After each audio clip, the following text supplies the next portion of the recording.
हरे कृष्णा, राधे राधे आप सभी को। ओम नमो भगवते वासुदेवाय। आज मैं आपको आश्विन मास में सुनी जाने वाली पापाकुशा की एकादशी की व्रत कथा सुनाऊंगी। जो भी भक्त एकादशी का व्रत करता है उसको एकादशी की कथा जरूर सुननी चाहिए। अपना पूजा पाठ पूजा आराधना करने के बाद एकादशी की व्रत कथा जरूर सुने, तभी इसका आपको पूरा फल मिलेगा। हिंदू धर्म में एकादशी का बहुत अधिक महत्व है। आश्विन माह के शुक्ल पक्ष में पड़ने वाली एकादशी को पापाकुशा एकादशी के नाम से जाना जाता है।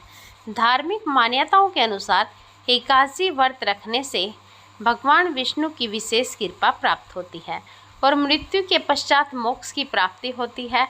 हर माह में 2 बार एकादशी पड़ती है, एक शुक्ल पक्ष में और एक कृष्ण पक्ष में। एकादशी व्रत में भगवान विष्णु की विशेष पूजा अर्चना की जाती है। एकादशी व्रत के दिन व्रती को एकादशी व्रत कथा का पाठ जरूर करना चाहिए। ऐसा माना जाता है कि व्रत कथा का पाठ करने से भगवान विष्णु की कृपा से सभी मनोकामनाएं पूर्ण हो जाती हैं और मृत्यु के पश्चात मोक्ष की प्राप्ति होती है और समस्त पापों से मुक्ति मिलती है। प्राचीन समय में विंध्य पर्वत पर क्रोधन नामों का एक बहेलिया रहता था। वह क्रूर स्वभाव का था।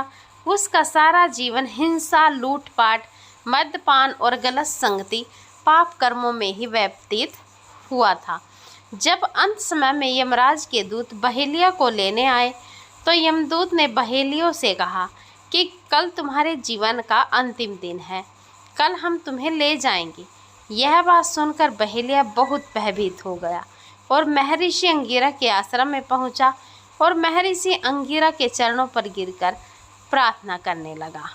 बहेलिया ने ऋषिवर से कहा, मैंने सारा जीवन पाप करने में ही व्यतीत कर दिया। कृपया करके मुझे कोई ऐसा उपाय बताइए जिससे मेरे सारे पाप मिट जाएं और मोक्ष की प्राप्ति हो जाए। उसके निवेदन पर महर्षि अंगिरा ने उसे आश्विन शुक्ल की पापाकुशा एकादशी का विधि पूर्वक व्रत करने को कहा। महर्षि अंगिरा के कहे अनुसार उस बहेलिया ने यह व्रत किया और किए गए सारे पापों से छुटकारा पा लिया और इस व्रत पूजन के बल से भगवान की कृपा से वह विष्णु लोक को गया। जब यमराज के यमदूत ने इस चमत्कार को देखा तो वह बहेलिया को बिना लिए ही यमलोक वापस लौट गए। आज की कथा यहीं पर समाप्त हुई, लेकिन कथा समाप्त तो हो गई, लेकिन इस कथा को सुनने के बाद गणेश जी की कहानी जरूर सुननी चाहिए, तभी इसका आपको पूरा फल मिलेगा। एक बुढ़िया माई थी, मिट्टी के गणेश जी की पूजा करती थी। रोज बनाए रोज गल जाए। एक सेठ का मकान बन रहा था। वो बोली, पत्थर का गणेश बना दो। मिस्त्री बोले, जितने में हम तेरा पत्थर का गणेश खड़ेंगे उतने में अपनी दीवार चीन लेंगे। बुढ़िया माई बोली, राम करे तुम्हारी दीवार टेढ़ी हो जाए। जब उनकी दीवार टेढ़ी हो गई, वो चीने और ढा देवें, चीने और ढा देवें। इस तरह करते करते शाम हो गई। शाम को सेठ आया। उसने कहा, आज कुछ भी नहीं किया। वो कहने लगे, एक बुढ़िया माई आई थी, वो कह रही थी मेरा पत्थर का गणेश जी घड़ दो। हमने नहीं घड़ा। उसने कहा तुम्हारी दीवार टेढ़ी हो जाए।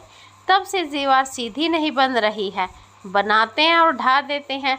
सेठ ने बुढ़िया बुलवाई। सेठ ने कहा, हम तेरा सोने का गणेश घड़ देंगे, हमारी दीवार सीधी कर दो। सेठ ने बुढ़िया को सोने का गणेश घड़ा दिया।